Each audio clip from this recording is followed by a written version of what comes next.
बिहार से एक बड़ी खबर आ रही है कि पटना हाईकोर्ट में बिहार में जो 65% आरक्षण का जो फैसला था उसे रद्द कर दिया है। आपको बता दें कि 50% से ऊपर जब कोई इस तरह का मामला जाता है तो हर बार कोर्ट के रास्ते से ही उसको आप लागू करा पाते हैं, वरना वो गिर जाता है।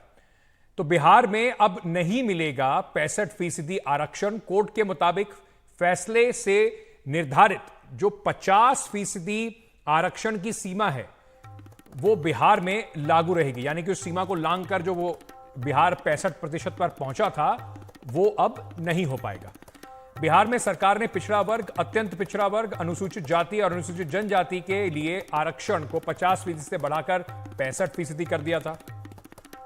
जातीय सर्वे जो कराया गया था उसके बाद बिहार में सरकार के द्वारा आरक्षण की सीमा बढ़ाई गई थी। नए फॉर्मूले के हिसाब से जो एससी कैटेगरी में लोग आते हैं उसको उन्हें 20%, वहीं एसटी कैटेगरी को 2% और पिछड़ा वर्ग को 43% के आसपास जो आरक्षण है उसे कर दिया गया था, जिसे अब हाईकोर्ट ने पलट दिया है।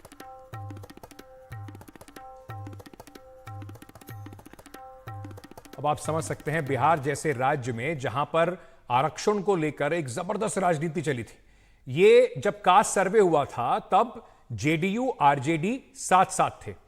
कास्ट सर्वे हुआ, आरक्षण को वहां पर लागू किया गया। जेडीयू ने आरजेडी ने दोनों इसे राजनीतिक तौर पर भुनाने की भरपूर कोशिश की, पर बीजेपी जो उस वक्त विपक्ष में थी उसने भी इसका कोई खास विरोध नहीं किया।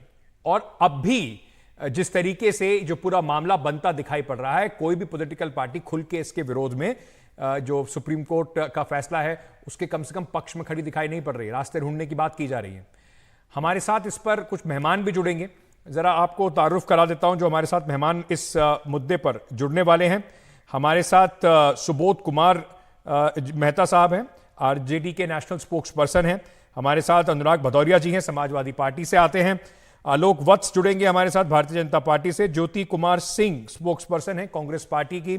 और साथ ही साथ हमारे साथ जो मेहमान हैं इनसे हम जरा चर्चा करेंगे, लेकिन चर्चा से पहले पटना हाईकोर्ट का जो फैसला आया उस पर बिहार सरकार के वरिष्ठ मंत्री अशोक चौधरी ने क्या कहा, जरा आपको सुनवा देते हैं। पटना हाईकोर्ट ने अभी फैसले में जो आप लोगों ने आरक्षण का दायरा बढ़ाया था उस पर रोक लगा दिया, इस पर क्या कहना? देखते हैं उसका क्या ऑर्डर, एक्चुअल में हाईकोर्ट ने क्या ऑर्डर पास किया है उसकी जानकारी नहीं है। ऑर्डर को देखा जाएगा और उस पर सक्षम कोर्ट में, फिर सुप्रीम कोर्ट में और उसके खिलाफ में हम लोग जाएंगे, क्योंकि हम लोगों ने जो आरक्षण दिया है वो तो हम लोगों ने लीगल पॉइंट ऑफ व्यू को देखते हुए दिया था, प्रोविजन को और लीगल प्रोविजंस को देखते हुए रहा था। किन तथ्यों पर हाईकोर्ट की टिप्पणी आई है, रिमार्क आया है, जजमेंट आया है, उसको देख करके हम लोग। आपको लगता है कि जुडिशियल स्क्रूटनी वो स्टैंड कर पाएगा? नहीं, उसको प्रयास हम लोग करेंगे, हम लोग उसको लीगल स्टैंड लेंगे। उसका जो सक्षम जो उसके सक्षम कोर्ट होगा वहाँ पर हम अपील में जाएंगे। आपको लगता नहीं कि जैसे तमिलनाडु ने बढ़ाया उसको 9वीं अनुसूची में डाला गया, वैसे इसको भी 9वीं? हाँ बिल्कुल, हम लोग तो उसके लिए भी प्रयासरत हैं। भारत सरकार से बातचीत चल रही है। हम लोग समझते हैं कि उसको भी 9वीं सूची में डालने के लिए तो हम लोग कह ही रहे हैं। आरक्षण को लेकर के जो दायरा नीतीश जी और तेजस्वी जी की सरकार ने जो बढ़ाया था वो उस पर जो रोक लगी है, इस समय बेहद दुर्भाग्यपूर्ण हम मानते हैं। ऐसे फासले बढ़ाते हैं सामाजिक न्याय की मंजिलों को हासिल करने में। अभी भी आग्रह करेंगे, हमारे नीतीश जी की कृपा से ही एनडीए की सरकार चल रही है इस बार, तो वो कम से कम लोगों की आकांक्षाओं के अनुरूप तुरंत ऊपर की अदालत में जाकर के अपना जो हकूक है एक बड़ी आबादी का, उसको हर तरह से उसको कोट किया जाए, हर तरह से उसको संरक्षित किया जाए। और मैं समझता हूं ये संघर्ष थोड़ा लंबा जरूर है, लेकिन हम हासिल जरूर करेंगे।